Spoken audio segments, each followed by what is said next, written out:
여러분, 제가 오늘 전해드릴 이야기는 정말 특별합니다. 한 분이 익명으로 제게 이 간증을 전해주셨는데요. 이분은 30년 동안 대한민국 정치 현장에서 국회의원으로 활동하셨던 분입니다. 1946년생이시니까 올해 79이신 분이죠. 그런데 이분이 최근에 겪으신 일이 너무나 놀라워서 여러분께 꼭 나눠드려야겠다고 생각했습니다. 지금 이 순간에도 우리나라를 위해 기도하고 계신 이분의 이야기를 들어보시겠어요? 이분은 말씀하셨습니다. 30년 동안 정치를 했지만 지금처럼 대한민국이 혼란스러운 적이 없었다고요. 그런데 바로 그 순간 하나님께서 이분에게 특별한 계시를 주셨습니다. 저는 이 간증을 들으면서 정말 많은 것을 느꼈습니다. 과연 우리는 이 나라를 위해 어떻게 기도해야 할까요? 그 답을 오늘 함께 찾아가 보겠습니다. 이분의 이야기를 시작하기 전에 한 가지만 말씀드릴게요. 이런 귀한 간증을 매일 여러분과 나누고 있습니다. 구독과 좋아요, 알림 설정까지 해주시면 하나님의 말씀을 더 많은 분들과 나눌 수 있어요. 정말 큰 힘이 됩니다. 자, 그럼 이제 이분의 이야기를 시작해 볼까요? 이분은 1946년에 태어나셨습니다. 한국전쟁이 일어나기 바로 전이죠.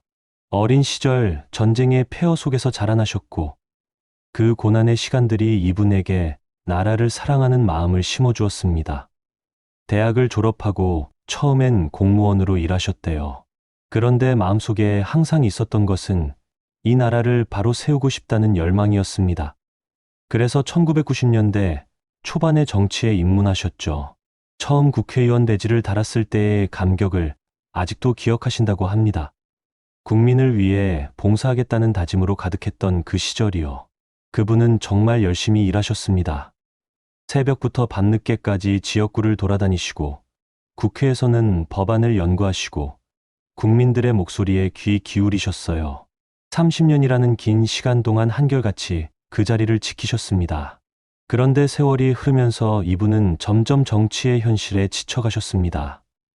국민을 위한다는 명분 뒤에 숨은 권력 다툼, 끝없는 당파 싸움, 진영 논리에 갇힌 정치인들을 보면서요. 그래도 이분은 포기하지 않으셨어요. 이 나라를 사랑하는 마음으로 끝까지 자리를 지키셨습니다. 그리고 몇 년 전에 정치 일선에서 물러나셨죠. 정계를 은퇴하신 후에도 이분의 마음은 여전히 대한민국을 향해 있었습니다. 뉴스를 보실 때마다 가슴이 답답하셨대요. 나라가 점점 더 혼란스러워지는 것 같았거든요.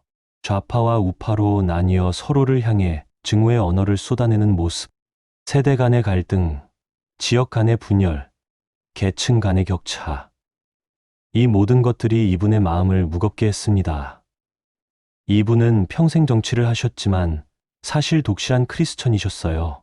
어린 시절부터 교회를 다니셨고 정치를 하시는 동안에도 주일 예배는 꼭 지키려고 애쓰셨습니다. 그런데 바쁜 정치 생활 속에서 신앙생활이 형식적이 되어버린 건 사실이었어요. 기도도 짧게 하셨고 성경 읽는 시간도 많이 줄어들었죠. 은퇴하신 후에야 이분은 다시 하나님 앞에 바르게 서고 싶다는 마음이 생기셨습니다. 새벽 기도회에 나가기 시작하셨고 말씀을 묵상하는 시간을 가지셨어요. 그리고 매일매일 이 나라를 위해 기도하셨습니다. 하지만 솔직히 말씀하시더라고요. 어떻게 기도해야 할지 잘 모르겠더라는 거예요. 그냥 막연하게 나라가 평안하게 해달라고, 정치가 바로 되게 해달라고 기도하셨는데 뭔가 부족한 것 같았대요. 30년 동안 정치 현장에 있었지만 진짜 문제가 뭔지 알 수 없었던 거죠. 그러던 2024년 여름이었습니다. 장마가 한창이던 어느 날 밤이었어요. 이분은 그날도 뉴스를 보시다가 마음이 너무 답답해서 기도하러 기도실로 들어가셨습니다. 무릎을 꿇고 한참을 기도하셨어요. 주님, 이 나라가 왜 이렇게 혼란스러운 겁니까? 제가 뭘 할 수 있습니까? 어떻게 기도해야 합니까? 이렇게 울부짖으셨죠. 기도하다가 너무 지쳐서 그대로 잠이 드셨는데 그때 꿈을 꾸셨습니다. 아니, 꿈이라고 하기엔 너무나 생생했대요. 환상을 보신 거죠. 꿈속에서 이분은 높은 산 위에 서 계셨습니다. 그런데 그 산 아래로 한반도 전체가 보이는 거예요. 대한민국의 모습이 한눈에 들어왔어요. 그런데 그 광경이 너무나 충격적이었습니다. 한반도 전체가 검은 구름으로 뒤덮여 있었거든요. 그 구름은 그냥 먹구름이 아니었어요. 뭔가 악한 기운이 느껴지는 영적으로 어둡고 무거운 구름이었습니다. 그 구름 속에서 번개가 치고 천둥 소리가 들렸어요. 그런데 그 소리가 사람들의 분노와 증오의 목소리 같았습니다. 서로를 향해 욕하고 저주하는 소리들이요. 이분은 그 광경을 보면서 너무나 가슴이 아프셨대요. 30년 동안 지키려고 애썼던 이 나라가 이렇게 영적으로 어두운 상태에 있었다는 것을 그제야 깨달으신 거죠. 그때 이분의 옆에 누군가가 서 계신 것을 느끼셨습니다. 돌아보니 눈부시게 빛나는 흰 옷을 입으신 분이 계셨어요. 그분의 얼굴을 보는 순간 이분은 알았습니다. 예수님이셨어요. 예수님께서는 이분의 어깨에 손을 얹으시고 말씀하셨습니다. 보이느냐? 내 아들아, 내가 평생 섬기려 했던 이 나라의 진짜 모습이다. 이분은 그 순간 눈물이 터져 나왔습니다. 주님, 제가 몰랐습니다. 정치로는 이 나라를 구할 수 없었습니다. 이분은 그렇게 울먹이며 고백하셨어요. 예수님께서 다시 말씀하셨습니다. 이제라도 늦지 않았다. 내가 너에게 이 나라를 위해 어떻게 기도해야 하는지 가르쳐 주겠다. 내가 본 것을 사람들에게 전하여라. 예수님께서는 이분의 손을 잡으시고 함께 그 산 위에서 한반도를 내려다보셨습니다. 그리고 말씀하시기 시작하셨어요. 첫째, 이 나라의 문제는 정치의 문제가 아니라 영적인 문제다. 사람들이 하나님을 떠났기 때문에 이런 혼란이 온 것이다. 이분은 그 말씀을 듣는 순간 머리를 한 대 맞은 것 같았다고 하셨어요. 30년 동안 정치를 했지만 정작 영적인 문제는 보지 못했던 거죠. 예수님께서 계속 말씀하셨습니다. 이 나라에 지금 필요한 것은 더 좋은 정책도, 더 유능한 정치인도 아니다. 진정으로 회개하고 하나님께 돌아오는 것이다. 둘째, 이 나라를 덮고 있는 저 검은 구름을 보아라. 저것은 사탄이 이 땅에 풀어놓은 분열과 증오의 영이다. 저것을 물리치려면 영적 전쟁을 해야 한다. 이분은 그제야 깨달으셨습니다. 왜 이 나라가 이렇게 분열되어 있는지, 왜 사람들이 서로를 미워하고 증오하는지, 그것은 단순히 정치적 견해 차이가 아니라 영적인 전쟁이었던 거예요. 예수님께서 말씀을 이어가셨습니다. 셋째, 이 나라에는 중보자가 필요하다. 너처럼 이 나라의 현실을 아는 사람들이 일어나서 기도해야 한다. 이분은 그 말씀에 무릎을 꿇었습니다. 주님, 제가 어떻게 기도해야 합니까? 제게 가르쳐 주소서. 이렇게 간절히 여쭈었죠. 예수님께서는 이분을 일으켜 세우시고 구체적으로 가르쳐 주시기 시작하셨습니다. 그 내용이 정말 놀라웠어요. 지금부터 하나하나 여러분께 전해드리겠습니다. 예수님께서 첫 번째로 가르쳐 주신 것은 회개의 기도였습니다. 하지만 우리가 흔히 하는 그런 회개 기도가 아니었어요. 주님께서 말씀하셨습니다. 이 나라를 위해 기도하려면 먼저 이 나라의 죄를 자신의 죄로 여기고 회개해야 한다. 다니엘처럼, 에스라처럼, 느헤미야처럼 말이다. 성경을 보면 다니엘이 이스라엘을 위해 기도할 때 우리가 범죄했다고 고백했죠. 자기 개인의 죄만 고백한 게 아니라 민족의 죄를 자신의 것으로 여긴 거예요. 예수님께서 계속 말씀하셨습니다. 너는 이 나라의 정치인이었다. 30년 동안 이 나라의 지도자 중 한 명이었다. 그렇다면 이 나라의 죄에 대해 책임이 있지 않느냐? 이분은 그 말씀에 가슴이 찢어지는 것 같았다고 하셨어요. 맞습니다. 자기도 그 죄에 동참했다는 것을 인정할 수밖에 없었던 거죠. 주님께서 구체적으로 알려주셨습니다. 이렇게 기도하여라. 하나님 아버지, 대한민국이 주님을 떠난 죄를 용서해 주소서. 우상을 섬기고 물질을 사랑하고 쾌락을 좇은 죄를 용서해 주소서. 그리고 이 나라의 지도자들이 권력을 탐하고 부정부패에 빠지고 국민을 속인 죄를 용서해 주소서. 저 또한 그 죄에 동참했습니다. 용서해 주소서. 이분은 꿈속에서 그대로 따라 기도하셨습니다. 그런데 기도하는 동안 눈물이 멈추지 않았대요. 진짜 회개가 터져 나온 거죠. 예수님께서는 이분이 다 기도할 때까지 기다려 주셨습니다. 그리고 부드럽게 말씀하셨어요. 이것이 중보기도의 시작이다. 다른 사람의 죄를 자기 것으로 여기고 회개하는 것 말이다. 두 번째로 예수님께서 가르쳐 주신 것은 영적 전쟁의 기도였습니다. 예수님께서 다시 한반도를 가리키며 말씀하셨어요. 저 검은 구름을 보아라. 저것은 분열의 영, 증오의 영, 혼란의 영이다. 사탄이 이 땅을 지배하려고 풀어놓은 악한 영들이다. 이분은 그제야 이해가 되셨다고 합니다. 왜 국회에서 정치인들끼리 그렇게 싸우는지, 왜 국민들이 진영 논리에 갇혀 서로를 미워하는지, 영적인 배후가 있었던 거예요. 예수님께서 말씀하셨습니다. 이것을 물리치려면 예수 이름의 권세로 명령해야 한다. 성경에 기록된 대로 말이다. 주님께서 성경 구절을 일러주셨어요. 누가복음 10장 19절. 내가 너희에게 뱀과 전갈을 밟으며 원수의 모든 능력을 제어할 권능을 주었으니 너희를 해칠 자가 결코 없으리라. 또 에베소서 6장 12절도 알려주셨습니다. 우리의 씨름은 혈과 육을 상대하는 것이 아니요 통치자들과 권세들과 이 어둠의 세상 주관자들과 하늘에 있는 악의 영들을 상대함이라. 예수님께서는 이렇게 기도하라고 가르쳐 주셨습니다. 예수 그리스도의 이름으로 명하노니 대한민국을 덮고 있는 분열의 영은 떠나가라. 증오의 영은 물러가라. 혼란의 영은 사라지라. 그리고 성령님께서 이 땅을 다스리시기를 원합니다. 화평의 영이 임하시고 사랑의 영이 충만하시고 질서의 영이 회복되기를 예수님의 이름으로 기도합니다. 이분은 그 기도를 따라 하셨는데 놀라운 일이 일어났습니다. 이분이 기도하자 한반도를 덮고 있던 검은 구름이 조금씩 걷히기 시작한 거예요. 완전히 사라지진 않았지만 틈이 생기면서 그 사이로 빛이 비치기 시작했습니다. 예수님께서 말씀하셨어요. 보았느냐? 기도의 능력을 말이다. 세 번째로 예수님께서 가르쳐 주신 것은 치유와 회복의 기도였습니다. 주님께서 말씀하셨어요. 이 나라는 지금 깊은 상처를 입고 있다. 남과 북으로 나뉜 상처, 좌와 우로 갈라진 상처, 세대 간의 골, 지역 간의 반목, 이 모든 상처가 치유되어야 한다. 이분은 고개를 끄덕이셨습니다.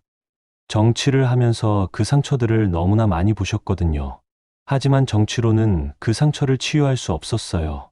예수님께서 말씀하셨습니다. 나는 치유자다. 나는 상한 마음을 싸매주고 갈라진 것을 하나 되게 하는 자다. 나를 의지하고 기도하여라. 주님께서 기도문을 알려주셨어요. 하나님 아버지, 대한민국의 모든 상처를 치유해 주소서. 분단의 아픔을 어루만져 주시고 언젠가 남과 북이 하나 되게 하소서. 좌와 우로 나뉜 이 땅에 화해와 용서의 영이 임하게 하소서. 서로 다른 생각을 가진 사람들이 존중하며 대화할 수 있게 하소서. 젊은 세대와 나이 든 세대가 서로를 이해하고 서울과 지방이 함께 발전하며 부자와 가난한 자가 서로 돕는 나라가 되게 하소서. 이분은 그 기도를 드리면서 또 눈물을 흘리셨습니다. 정치인으로서 이루지 못했던 꿈이 그 기도 속에 다 담겨 있었거든요. 예수님께서는 거기서 멈추지 않으셨습니다. 네 번째로 가르쳐 주신 것은 지도자들을 위한 기도였어요. 주님께서 말씀하셨습니다. 이 나라의 지도자들을 위해 기도하는 것이 가장 중요하다.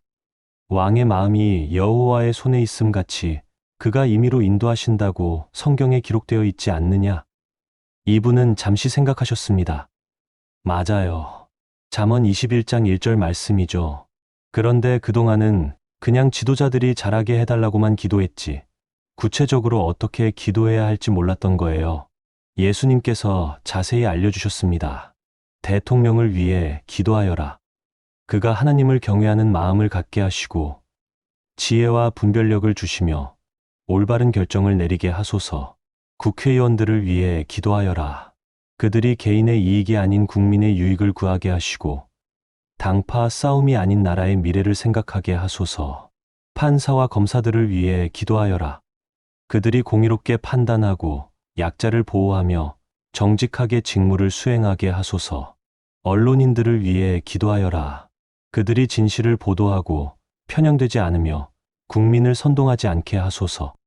교육자들을 위해 기도하여라. 그들이 다음 세대를 올바르게 가르치고 진정한 가치를 전하며 바른 인성을 길러내게 하소서.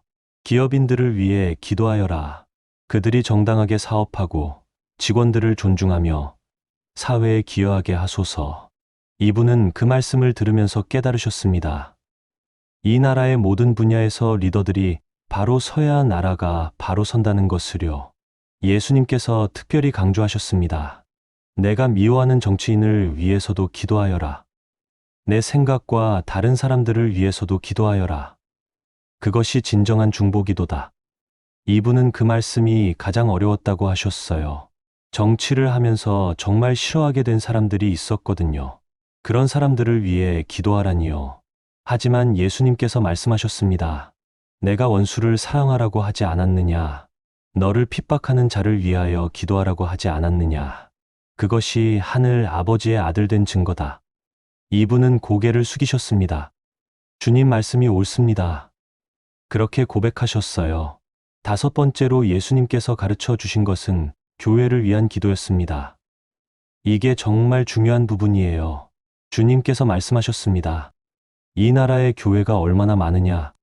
수만 개의 교회가 있다. 그런데 교회가 제 역할을 하지 못하고 있다.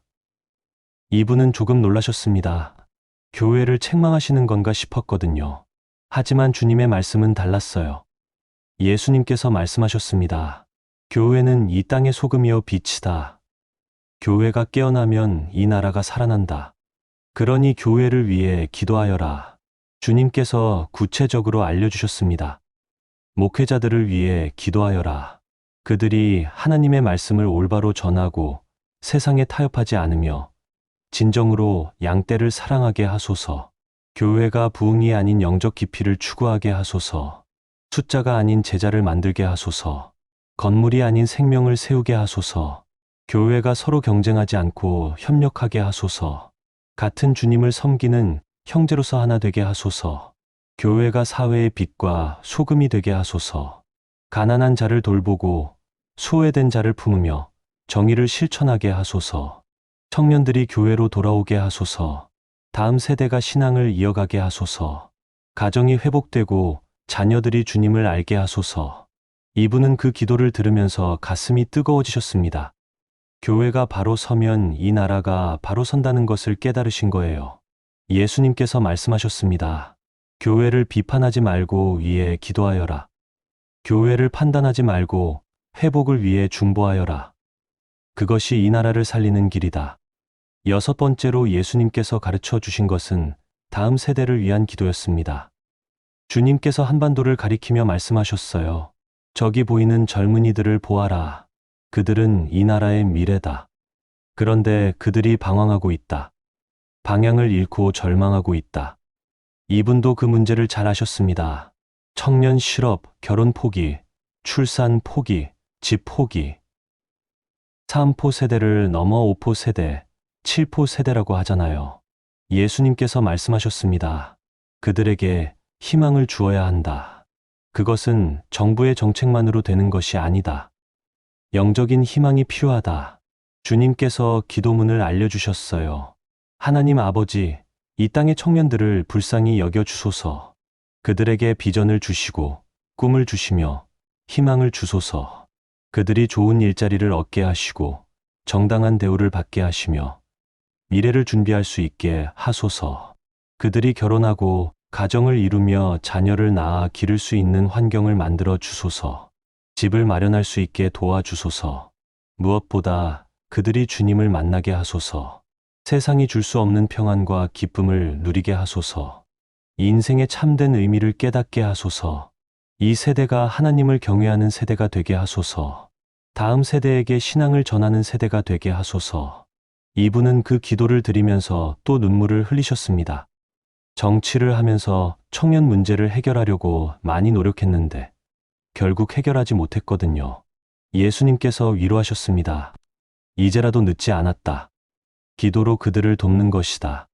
중보기도가 그들의 삶을 바꿀 것이다. 일곱 번째로 예수님께서 가르쳐 주신 것은 경제를 위한 기도였습니다. 주님께서 말씀하셨어요. 이 나라가 경제적으로 어려움을 겪고 있다. 많은 사람들이 생계 때문에 고통받고 있다. 이것도 기도의 제목이다. 이분은 조금 의아하셨습니다. 경제도 기도 제목이 되나요? 그런데 예수님께서 말씀하셨어요. 성경을 보아라. 요셉이 애굽에서 기근을 대비했고 솔로몬이 지혜로 나라를 부강하게 했으며 느헤미야가 예루살렘 성벽을 재건했다. 하나님은 영적인 일뿐 아니라 실제적인 일에도 관심이 있다.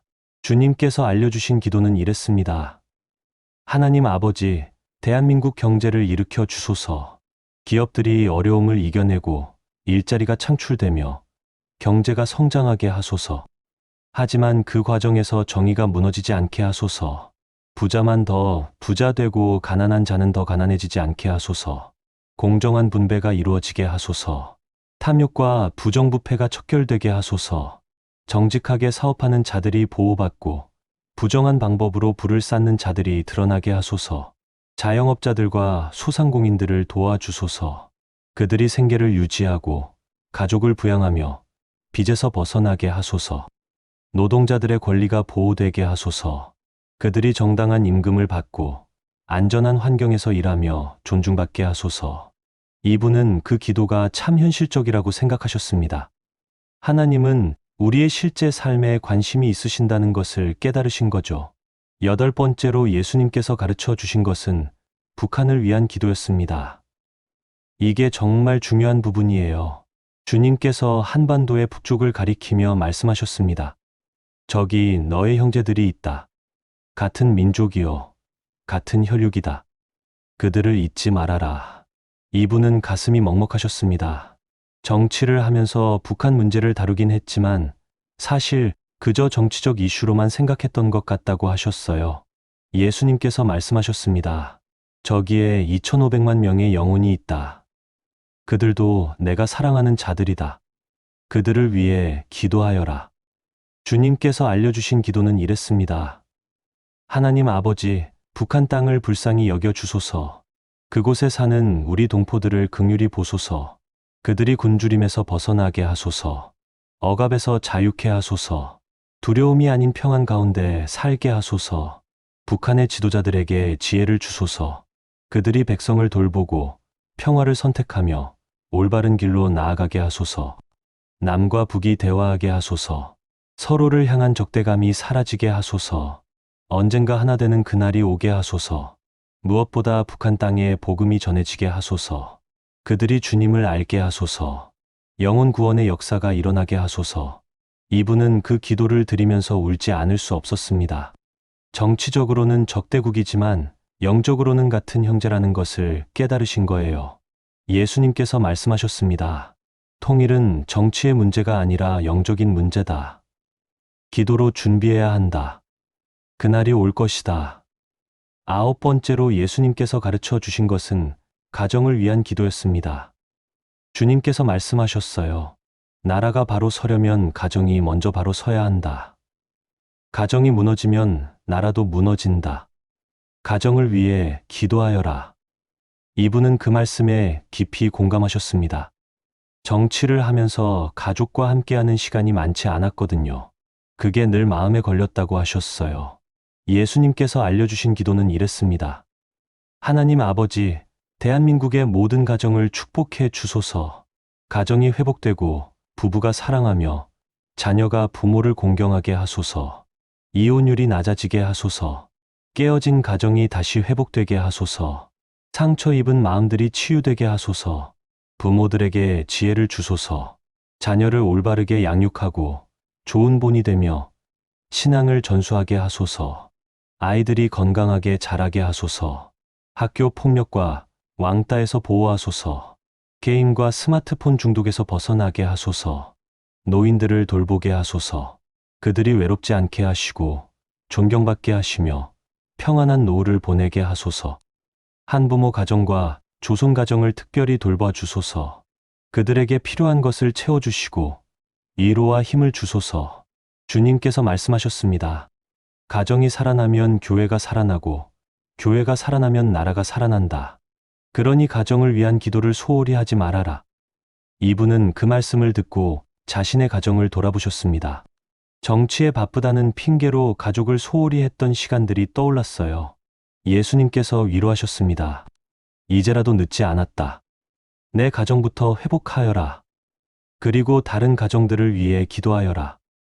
10번째로 예수님께서 가르쳐 주신 것은 미디어와 문화를 위한 기도였습니다.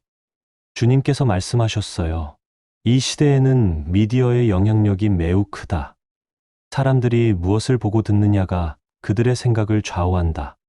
그러니 이것도 기도 제목이다. 이분은 고개를 끄덕이셨습니다. 정치를 하면서 언론의 힘을 너무나 잘 아셨거든요. 언론이 어떻게 보도하느냐에 따라 여론이 달라지는 걸 많이 경험하셨으니까요. 예수님께서 알려주신 기도는 이랬습니다. 하나님 아버지, 이 땅의 모든 미디어를 주관하소서. 언론이 진실을 보도하고 공정하게 다루며 선한 영향력을 끼치게 하소서. 가짜 뉴스가 사라지게 하소서. 사람들을 선동하고 분열시키는 보도가 멈추게 하소서. 클릭수를 위해 자극적인 제목을 다는 일이 없게 하소서. 방송과 드라마가 건전한 가치를 전하게 하소서. 폭력과 음란함을 미화하지 않게 하소서. 좋은 콘텐츠가 만들어지게 하소서. SNS가 바르게 사용되게 하소서. 사람들이 서로를 비방하지 않게 하소서. 악플과 혐오 표현이 사라지게 하소서. 크리스천 미디어가 일어나게 하소서. 복음을 전하는 좋은 콘텐츠가 많이 만들어지게 하소서. 세상의 빛을 비추게 하소서. 이분은 그 기도를 들으면서 정말 중요한 부분이라고 생각하셨습니다. 요즘 사람들은 하루 종일 스마트폰을 보잖아요. 무엇을 보느냐가 정말 중요하죠. 예수님께서 말씀하셨습니다. 사탄은 미디어를 통해 사람들의 마음을 공격한다. 그러니 기도로 막아야 한다. 영적 전쟁의 중요한 전선이다. 11번째로 예수님께서 가르쳐 주신 것은 재난과 안전을 위한 기도였습니다. 주님께서 말씀하셨어요. 이 땅에 여러 재난이 있다. 지진, 태풍, 홍수, 화재, 사고들. 이것도 기도해야 한다. 하나님이 이 땅을 보호하시도록 말이다. 이분은 생각해보니 맞는 말씀이었습니다. 세월호 참사, 이태원 압사 사고, 여러 화재 사건들. 너무나 많은 비극이 있었죠. 예수님께서 알려주신 기도는 이랬습니다. 하나님 아버지, 대한민국을 모든 재난에서 보호해 주소서. 지진과 태풍으로부터 지켜주소서. 대형 사고가 일어나지 않게 하소서. 건물이 무너지지 않게 하시고 배가 침몰하지 않게 하시며 불이 나지 않게 하소서. 안전 불감증이 사라지게 하소서. 담당자들이 책임감을 갖고 일하게 하소서. 비용 절감을 위해 안전을 소홀히 하지 않게 하소서. 교통사고가 줄어들게 하소서. 운전자들이 조심하게 하시고 음주운전이 근절되게 하소서. 범죄로부터 국민을 보호하소서. 살인, 강도, 성범죄가 사라지게 하소서. 특히 약자들을 보호해 주소서. 이분은 그 기도를 드리면서 생각하셨습니다. 정치를 할 때는 사고가 나면 대책을 세웠는데 미리 기도로 막을 생각은 못했다고요. 예수님께서 말씀하셨습니다. 기도는 예방이다. 일이 터지고 나서 대응하는 것보다 미리 기도로 막는 것이 더 낫다. 12번째로 예수님께서 가르쳐 주신 것은 환경을 위한 기도였습니다. 주님께서 한반도를 내려다보시며 말씀하셨어요. 하나님이 이 땅을 창조하셨다. 아름답고 좋은 땅으로 만드셨다. 그런데 사람들이 이것을 파괴하고 있다. 환경을 위해서도 기도해야 한다. 이분은 요즘 기후 위기 이야기를 많이 들으셨어요. 지구 온난화, 미세먼지, 플라스틱 쓰레기. 심각한 문제들이죠. 예수님께서 알려주신 기도는 이랬습니다. 하나님 아버지, 이 땅을 치유해 주소서. 공기가 맑아지게 하시고 물이 깨끗해지게 하시며 땅이 회복되게 하소서. 미세먼지 문제가 해결되게 하소서. 사람들이 숨쉬기 힘들어하지 않게 하소서. 강과 바다가 오염되지 않게 하소서. 물고기들이 살고 사람들이 안전하게 물을 마실 수 있게 하소서. 산과 들이 보존되게 하소서. 개발이라는 이름으로 자연이 무분별하게 파괴되지 않게 하소서. 쓰레기 문제가 해결되게 하소서. 사람들이 환경을 생각하고 재활용하며 절약하게 하소서. 주님께서 말씀하셨습니다. 이 땅은 하나님의 것이다. 사람은 청지기일 뿐이다. 잘 관리하고 보존해야 할 책임이 있다. 이분은 그 말씀에 마음이 무거워지셨습니다. 정치를 할 때 경제 성장만 생각했지 환경은 별로 신경 쓰지 않았거든요. 13번째로 예수님께서 가르쳐 주신 것은 감사의 기도였습니다. 주님께서 말씀하셨어요. 지금까지 여러 가지를 위해 기도하는 법을 가르쳐 주었다. 그런데 가장 중요한 것을 빼먹으면 안 된다. 감사의 기도다. 이분은 조금 놀라셨습니다. 나라를 위해 기도하는데 감사가 왜 필요한가 싶으셨거든요. 그런데 주님께서 설명해 주셨어요. 예수님께서 말씀하셨습니다. 불평과 원망으로는 아무것도 이룰 수 없다. 오히려 감사할 때 하나님이 일하신다. 데살로니가전서 5장 18절을 기억하여라. 범사에 감사하라. 이것이 그리스도 예수 안에서 너희를 향하신 하나님의 뜻이니라. 주님께서 알려주신 기도는 이랬습니다. 하나님 아버지, 대한민국을 이렇게 축복해 주신 것을 감사드립니다.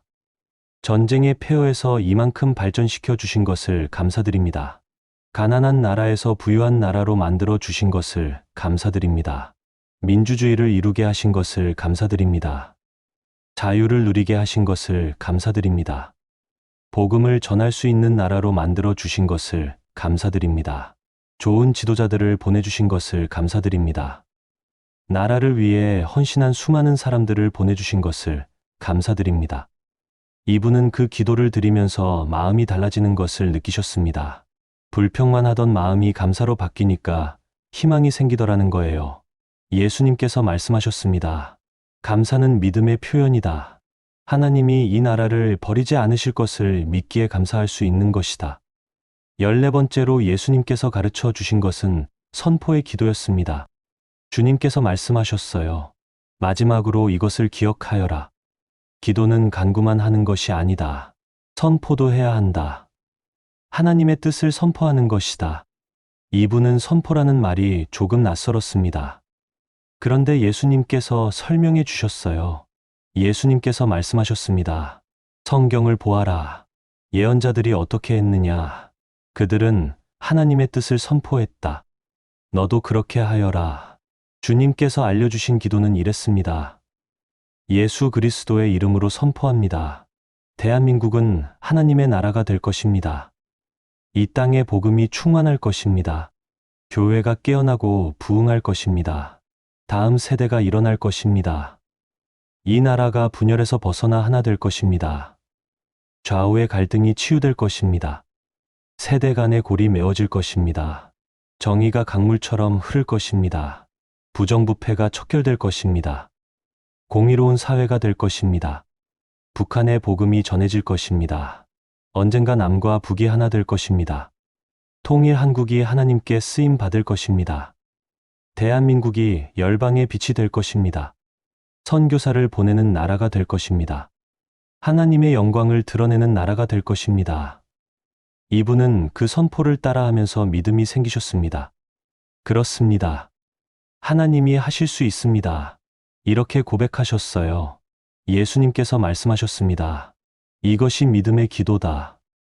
보이지 않는 것을 믿고 선포하는 것이다. 그러면 하나님이 이루신다. 예수님께서는 모든 가르침을 마치시고 이분에게 마지막으로 말씀하셨습니다. 이제 내가 할 일을 알려주겠다.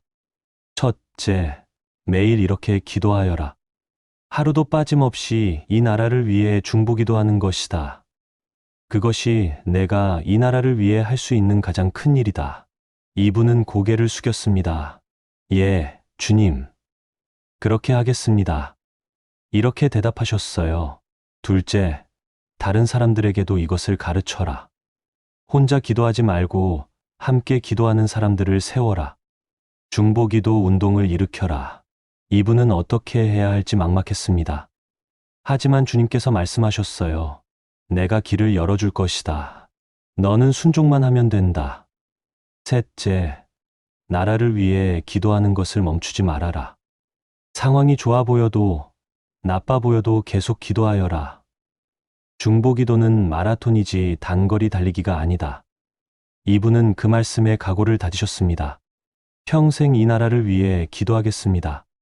그렇게 다짐하셨어요. 예수님께서 이분의 어깨에 손을 얹으시고 축복하셨습니다. 내가 충성되게 기도하면 내가 이 나라를 회복시킬 것이다. 믿음으로 기도하여라. 그리고 예수님께서 천천히 멀어져 가시는 것이었습니다.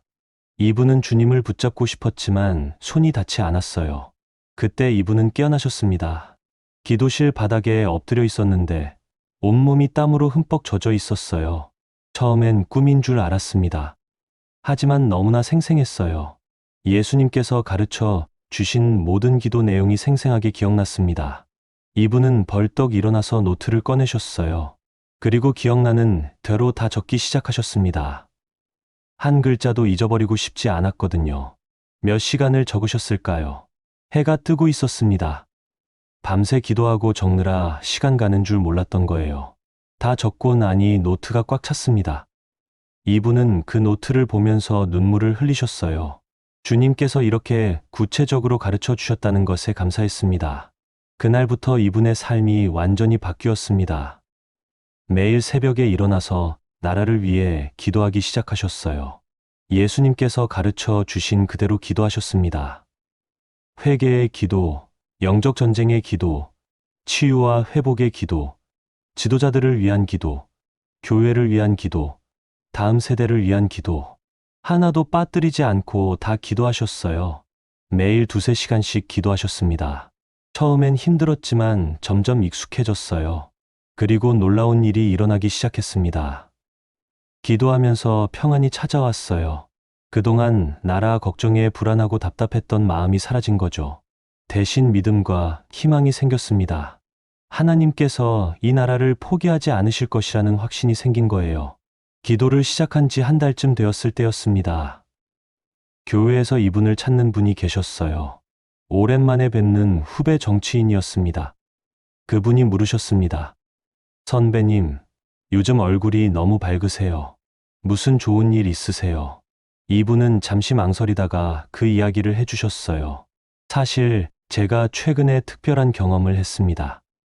그리고 요즘 매일 나라를 위해 기도하고 있어요. 이렇게 말씀하시고 예수님께 배운 기도를 간단히 설명해 주셨죠. 그 후배분이 깜짝 놀라셨습니다.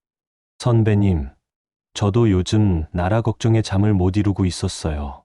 저도 그렇게 기도하고 싶습니다. 그래서 이분은 그분에게 자세히 가르쳐 주셨어요. 두 분은 그날부터 함께 기도하기로 약속하셨습니다. 신기하게도 그 소문이 퍼져나갔습니다. 1명, 2명 더 모이기 시작했어요. 모두 나라를 사랑하고 걱정하는 사람들이었습니다.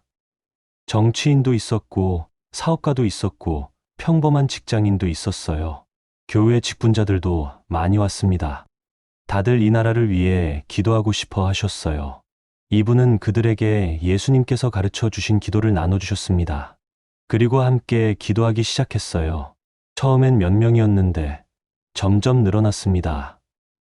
한 달 후엔 20명이 넘었고 석 달 후엔 50명이 넘었어요. 그들은 매주 한 번씩 모여서 나라를 위해 기도했습니다. 각자 집에서도 매일 기도했고요. 중보기도 운동이 일어난 거죠. 기도를 시작한 지 반년쯤 되었을 때였습니다. 이분은 또 꿈을 꾸셨어요. 이번에는 예수님께서 웃고 계셨습니다. 주님께서 말씀하셨어요. 잘하고 있다. 내 아들아. 내가 순종하니 내가 기뻐한다. 계속 기도하여라. 이분이 여쭤봤습니다. 주님, 이 나라가 정말 변할 수 있습니까? 예수님께서 대답하셨어요. 보아하라. 내가 기도할 때마다 어둠이 물러가고 빛이 비치고 있다. 보이지 않지만 영적인 세계에서 큰 변화가 일어나고 있다. 낙심하지 말고 계속 기도하여라. 내가 볼 수 있는 변화는 시간이 걸릴 것이다. 하지만 반드시 온다. 내가 약속한다. 이분은 그 말씀을 듣고 큰 위로를 받으셨습니다. 그리고 더욱 힘내서 기도하기로 결심하셨어요. 기도 모임도 계속 커져갔습니다. 1년이 지나니까 전국적으로 모임이 생기기 시작했어요. 서울뿐 아니라 부산, 대구, 광주, 대전. 여러 도시에서 사람들이 모여 나라를 위해 기도하기 시작한 거죠. 이분은 그 소식을 들을 때마다 감격하셨습니다. 예수님께서 약속하신 대로 길이 열리고 있었거든요. 물론 아직 이 나라가 완전히 변한 건 아니에요. 여전히 문제가 많습니다. 분열도 있고 갈등도 있고 어려움도 있어요. 하지만 이분은 믿으신다고 합니다. 하나님께서 이 나라를 포기하지 않으실 것이라고요. 기도하는 사람들이 있는 한 희망이 있다고요. 이분은 지금도 매일 새벽에 일어나서 기도하십니다. 79의 나이에도 불구하고 2~3시간씩 무릎 꿇고 기도하세요. 이 나라를 위해서요. 다음 세대를 위해서요. 북한을 위해서요. 통일을 위해서요. 하나님의 나라가 이루어지기를 위해서요. 이분이 저에게 이 이야기를 전해주신 이유가 있습니다. 여러분도 이렇게 기도해달라는 거예요. 정치인만 나라를 위해 기도하는 게 아니라고 하셨어요. 모든 국민이, 특히 크리스천들이 나라를 위해 기도해야 한다고요. 이분은 말씀하셨습니다. 제가 30년 동안 정치를 했지만 정치로는 이 나라를 바꿀 수 없었습니다. 하지만 기도는 할 수 있습니다. 기도가 이 나라를 바꿀 것입니다. 한 사람 한 사람의 기도가 모이면 큰 능력이 됩니다. 여러분도 동참해 주십시오. 이분은 특히 젊은 세대에게 당부하셨어요. 여러분이 이 나라의 미래입니다. 여러분이 기도하면 이 나라가 달라집니다. 정치나 경제에 실망하지 마십시오. 대신 기도하십시오. 하나님께서 일하실 것입니다. 나이 드신 분들에게도 말씀하셨어요. 아직 늦지 않았습니다. 저처럼 이른이 넘어서도 할 수 있습니다. 우리 세대가 이 나라를 위해 기도합시다. 목회자들에게도 부탁하셨어요. 교회에서 나라를 위한 기도 운동을 일으켜 주십시오. 설교만 하지 말고 함께 기도합시다. 평신도들에게도 권면하셨어요. 교회 안에만 머물지 말고 세상을 향해 빛을 비춥시다. 그 시작이 기도입니다. 여러분, 이 간증을 들으시면서 어떤 생각이 드셨나요? 저는 이 이야기를 들으면서 정말 많은 것을 느꼈습니다. 우리가 이 나라를 사랑한다면, 정말로 이 나라를 위한다면 할 수 있는 일이 있습니다. 바로 기도입니다. 정치인이 아니어도 괜찮습니다. 권력이 없어도 괜찮습니다. 돈이 없어도 괜찮습니다. 누구나 기도할 수 있거든요. 그리고 그 기도가 이 나라를 바꿀 것입니다. 예수님께서 직접 가르쳐 주신 기도니까요. 오늘 제가 전해드린 내용을 정리해 볼까요? 예수님께서 가르쳐 주신 나라를 위한 기도법은 이렇습니다. 첫째, 회개의 기도입니다. 이 나라의 죄를 자신의 것으로 여기고 회개하는 거예요. 다니엘처럼, 에스라처럼, 느헤미야처럼요.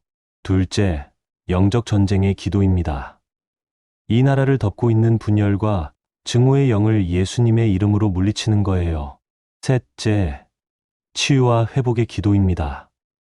이 나라의 모든 상처가 치유되고 하나 되기를 기도하는 거예요. 넷째, 지도자들을 위한 기도입니다. 대통령부터 국회의원, 판검사, 언론인, 교육자, 기업인까지 모든 지도자를 위해 기도하는 거예요. 다섯째, 교회를 위한 기도입니다. 교회가 깨어나고 바로 서면 나라가 살아나니까요. 여섯째, 다음 세대를 위한 기도입니다. 청년들에게 희망을 주고 비전을 주며 무엇보다 하나님을 알게 해달라고 기도하는 거예요. 일곱째, 경제를 위한 기도입니다. 나라가 경제적으로 어려움을 극복하고 정의롭게 발전하기를 기도하는 거예요. 여덟째, 북한을 위한 기도입니다. 우리 동포들을 위해 언젠가 올 통일을 위해 기도하는 거예요. 아홉째, 가정을 위한 기도입니다. 가정이 회복되면 나라가 회복되니까요. 열째, 미디어와 문화를 위한 기도입니다. 바른 가치가 전해지고 선한 영향력이 퍼지기를 기도하는 거예요. 열한째, 재난과 안전을 위한 기도입니다. 각종 사고와 재난으로부터 국민을 보호해 달라고 기도하는 거예요. 열두째, 환경을 위한 기도입니다. 하나님이 주신 이 땅을 잘 보존하고 회복시켜 달라고 기도하는 거예요. 열셋째, 감사의 기도입니다. 이 나라를 축복해 주신 것에 감사하며 기도하는 거예요. 열넷째, 선포의 기도입니다. 이 나라가 하나님의 나라가 될 것을 믿음으로 선포하는 거예요. 이 모든 기도를 다 하려면 시간이 많이 걸립니다. 하지만 매일 조금씩이라도 기도하면 됩니다. 오늘은 회개의 기도를 하고, 내일은 지도자들을 위한 기도를 하고, 모레는 교회를 위한 기도를 하는 식으로요. 중요한 건 꾸준히 하는 겁니다. 하루도 빠짐없이 이 나라를 위해 기도하는 거예요. 혼자 하기 어려우면 함께 하면 됩니다. 가족과 함께, 친구와 함께, 교회 식구들과 함께 모여서 기도하면 되거든요. 성경을 한번 볼까요? 역대하 7장 14절입니다. 함께 읽어보시죠. 내 이름으로 일컫는 내 백성이 그들의 악한 길에서 떠나 스스로 낮추고 뒤도하여 내 얼굴을 찾으면 내가 하늘에서 듣고 그들의 죄를 사하고 그들의 땅을 고칠지라. 이 말씀 보세요. 하나님께서 약속하셨어요. 백성이 낮아지고 기도하면 땅을 고치신다고요. 우리가 기도하면 하나님께서 이 나라를 고치십니다.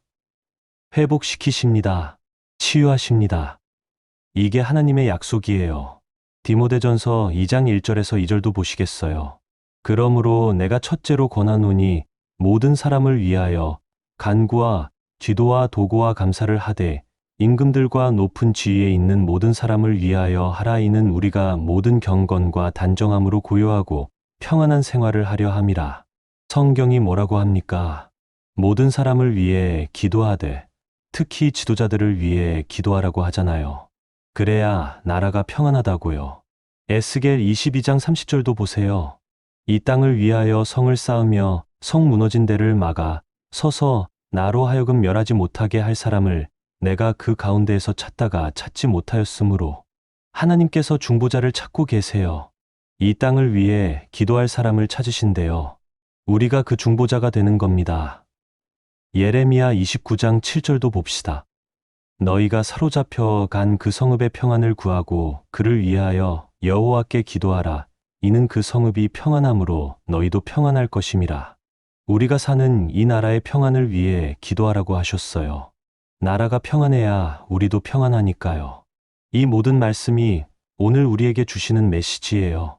나라를 위해 기도하라는 거죠. 그리고 약속하십니다. 우리가 기도하면 하나님께서 응답하신다고요. 이 땅을 고치시고 회복시키신다고요. 여러분, 오늘부터 시작해 보시겠어요? 하루 5분만이라도 이 나라를 위해 기도하는 거예요. 아침에 일어나서 하루를 시작하기 전에 혹은 저녁에 잠들기 전에 짧게라도 기도하는 겁니다. 하나님 아버지, 대한민국을 불쌍히 여겨주소서. 이 나라가 주님께 돌아오게 하소서. 이렇게 시작하면 됩니다. 그리고 오늘 제가 말씀드린 내용 중에서 마음에 와닿는 부분을 하나씩 기도하면 돼요. 오늘은 지도자들을 위해 기도하고, 내일은 교회를 위해 기도하고, 모레는 청년들을 위해 기도하는 식으로요. 한 달 정도 이렇게 기도하다 보면 습관이 됩니다. 그리고 점점 기도 시간이 길어질 거예요. 여러분의 기도가 이 나라를 바꿉니다. 정말입니다. 한 사람의 기도도 귀하지만 여러 사람의 기도가 모이면 엄청난 능력이 되거든요. 혹시 가족이나 친구 중에 같이 기도할 사람이 있으면 함께 하세요. 둘이서 합의하여 무엇이든지 구하면 하늘 아버지께서 이루어 주신다고 성경에 약속되어 있잖아요.